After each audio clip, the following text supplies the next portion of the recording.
அண்ணா IAS academy சாதனையாளர்களின் சங்கம்.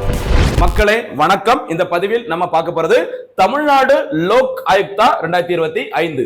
அதாவது India முழுமைக்கும் லோக்பால் லோக் ஆயுக்தா சட்டம் 2013ஆம் ஆண்டில் இயற்றப்பட்டு 2014 முதல் நடைமுறைக்கு வந்தது. சரிங்களா? இந்த லோக்பால் என்பது மத்திய அரசு ஊழியர்கள் மீதான ஊழல் குற்றச்சாட்டுகளை விசாரிக்கும் அமைப்பு.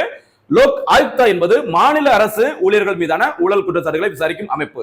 இந்த லோக் ஆயுக்தா என்பது தமிழ்நாட்டில் நடைமுறைக்கு வந்த ஆண்டு 2018. சரிங்களா? தற்போது 2025ஆம் ஆண்டில் தமிழ்நாடு லோக் ஆயுக்தாவில் யார் தலைவர் யார் உறுப்பினர் அப்படிங்கிறத பார்க்கலாம். பாருங்க, தற்போது தமிழ்நாடு லோக் ஆயுக்தா அமைப்பின் தலைவராக இருப்பவர் முன்னாள் சென்னை உயர்நீதிமன்றத்தின் நீதிபதியான வி ராஜமாணிக்கம் அவர்கள். இவங்க தான் தமிழ்நாடு லோக் ஆயுக்தாவின் தற்போதைய தலைவர். யாரெல்லாம் உறுப்பினர்கள் அப்படின்னு சொல்லி பாருங்க, வி ராமராஜ் அவர்கள் மற்றும் ஆறுமுக மோகன் அவர்கள் 2 பேரும் தமிழ்நாடு லோக் ஆயுக்தாவின் உறுப்பினர்கள். இது தவிர தமிழ்நாடு லோக் ஆயுக்தா அமைப்பின் புதிய நீதித்துறை உறுப்பினராக மெட்ராஸ் உயர்நீதிமன்றத்தின் முன்னாள் நீதிபதியான ஆர் ஹேமலதா அவர்கள் தமிழக ஆளுநர் RN ரவி அவர்களால் நியமனம் செய்யப்பட்டிருக்கிறாங்க. இந்த நியமனங்கள் தமிழ்நாடு லோக் ஆயுக்தா சட்டம் 2018 கீழ் செய்யப்பட்டுள்ளது. சரிங்களா? இவ்வாறு தேர்ந்தெடுக்கப்பட்ட அந்த தலைவர்கள் உறுப்பினர்களின் பதவி காலம் 5 ஆண்டுகள் அல்லது 70 வயது. இதுல எது ஃபர்ஸ்ட் வருதோ அதன்படி அவங்க அந்த பணியிலிருந்து ஓய்வு பெறுவாங்க. மூளையை பாதிக்கும் அமீபா, அதாவது தேங்கி கிடந்த அந்த பழைய நீர்நிலைகளில் சரியா நம்ம வந்து குளிக்கும் போது நம்முடைய அந்த சுவாச பாதையின் வழியாக இந்த மூளையை பாதிக்கிற ஒரு அமீபா வந்து செய்தியில வந்திருக்குது.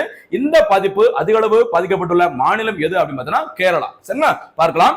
இந்த மூளையை பாதிக்கும் அமீபாவின் பெயர் என்ன அப்படின்னு பாத்தீங்கன்னா நெக்லீரியா பவுலரி. இதுதான் அந்த அமீபாவின் பெயர். இது ஒரு வகை ஒற்றை செல் உயிரினமாகும். இது பொதுவாக சூடான நீர், அதாவது குளங்கள், ஆறுகள் மற்றும் சுத்திகரிக்கப்படாத நீரில் காணப்படும்.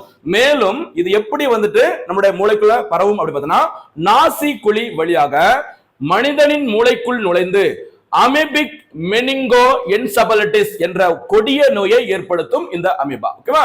இந்த நோய் நமக்கு பாதிக்கப்பட்டிருக்குதா? அதற்கான அறிகுறிகள் என்ன அப்படின்னு பார்த்தீங்கன்னா தீவிரமான தலைவலி இருக்கும், காய்ச்சல், குமட்டல் மற்றும் வாந்தி, கழுத்து, விரைப்பு, இது எல்லாமே இருந்ததுன்னா இந்த நோய்க்கான பாதிப்பு இருப்பதாக நம்ம வந்து நினைச்சுக்கலாம். ஓகேவா? இப்படி நம்ம கண்டுக்காம இருந்தோம் அப்படின்னா அந்த அறிகுறிகளை வச்சுட்டு நம்ம சரியா ட்ரீட்மெண்ட் எடுக்கலன்னா இறுதியாக நமக்கு கோமா நிலை, கோமா ஸ்டேஜ்ல கூட நம்ம போறதுக்கு வாய்ப்பு இருக்கு அப்படின்னு சொல்லிக்கிறாங்க இந்த மூளை பாதிக்கும் அமீபாவின் காரணமாக.